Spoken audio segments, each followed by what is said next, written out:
Baru-baru ini viral di TikTok ritual bakar kuburan oleh orang Islam, sehingga kan kuburan menyala-nyala dan perkara itu menjadi tanda tanya kepada masyarakat. Sebab ada yang mengatakan selama mereka hidup, mereka tidak pernah melihat perkara tersebut, tapi dengan wujudnya media sosial, TikTok dan sebagainya, barulah mereka nampak adanya ritual tersebut. Jadi pada video kali ini kita akan membahas apakah sebenarnya kejadian tersebut dan di manakah ia berlaku.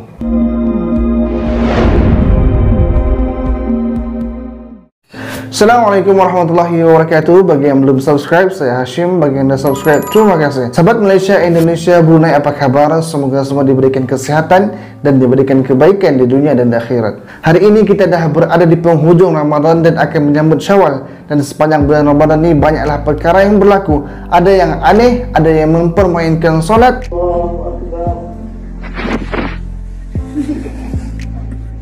ada yang tarawihnya laju,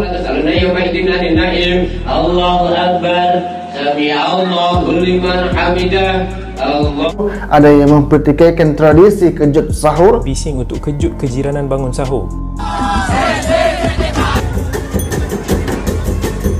Ini semua tradisi yang patut dihentikan. Perbuatan tersebut mungkar dan bercanggah dengan syariat Islam yang ada yang hanya berpuasa 3 hari sahaja sepanjang bulan Ramadan, dan banyak lagi perkara-perkara yang berlaku di bulan Ramadan pada kali ini. Sahabat semua, pada bulan Ramadan ini umat Islam berlumba-lumba untuk melakukan kebaikan, amal ibadah dan sebagainya. Tetapi ada satu amalan ataupun boleh dikatakan tradisi, iaitu melakukan pembakaran di kawasan kubur. Boleh dikatakan agak aneh lah, sebab perkara ini jarang-jarang berlaku dan perkara ini dilakukan di Indonesia. Dan orang Malaysia mestilah terkejut kan dengan kejadian tersebut. Tapi ternyata orang Indonesia pun terkejut, sebab ramai yang tidak tahu juga adanya dan wujudnya perkara tersebut kepada mereka. Saya awal-awal terkejutlah juga dengan itu tersebut. Tetapi bila saya buat carian, ternyata apa yang mereka lakukan adalah tradisi yang telah lama pun ditinggalkan oleh nenek moyang mereka. Dan ia dilakukan oleh suku kaum Ternate, Maluku Utara, yang mana tradisi itu disebutkan sebagai Malam Ela-Ela ataupun menyambut Malam Lailatul Qadar, yang mana dipusatkan di Kesultanan Ternate dan menjadi tradisi ratusan tahun masyarakat setempat di sana. Malam Ela-Ela merupakan sambutan khusus masyarakat di sana untuk menyambut dan memeriahkan lagi Malam Lailatul Qadar, iaitu pada malam ke-27. Dan dari segi pelaksanaan pula, mereka lakukan selepas solat maghrib dan selepas solat tarawih. Perkara ini dah ditinggalkan 2 tahun berlalu, tetapi setelah jawatan Sultan Ternate diisi oleh Sultan Ternate Hidayatullah Shah, maka ia kembali dilakukan. Sebenarnya ritual itu adalah memeriahkan ataupun menerangi seluruh kawasan kampungan mereka dengan cahaya api, dengan membakar obor, tetapi ia ditokok tambah dengan membakar plastik dan bahan-bahan lain lagi yang dilakukan di kawasan perkuburan. Pada awalnya hanya untuk rumah masing-masing saja, yang mana di Malaysia ini kita boleh lihatlah mereka menghidupkan lampu pelita raya. Tujuannya adalah untuk menerangi kawasan rumah. Dan terdapat juga ada yang menyatakan bahawa ritual tersebut dilakukan oleh masyarakat Foromadiai, ataupun mereka menyebutkan ritual tersebut dengan Uko Loho, yang bermaksud Uko adalah api dan Loho bermaksud menyala. Dan ia menjadi adat di sana juga untuk menyalakan api di kawasan kuburan pada malam ke-25 Ramadan. Jadi sahabat semua, ia adalah adat ataupun tradisi sesebuah kaum di Indonesia, dan antara niat mereka adalah untuk memeriahkan ataupun untuk menerangi kawasan mereka dengan cahaya api, yang mana tradisi ini telah pun diwarisi beratus tahun daripada leluhur mereka ataupun nenek moyang mereka. Bagi saya tidak ada masalah selagi mana ia tidak bercanggah dengan syariat Islam. Masing-masing ada cara tersendiri untuk menyambut bulan Ramadan dan memeriahkan bulan Ramadan. Sahabat semua, untuk peringatan kita semua, bakar lilin di kuburan ini merupakan ritual yang dilakukan oleh orang Kristian. Sebagaimana kita boleh tengok bila ada kematian dan juga bila mereka ziarah ke kubur, maka mereka akan menyalakan lilin ataupun api di atas kuburan dan di palang salib mereka.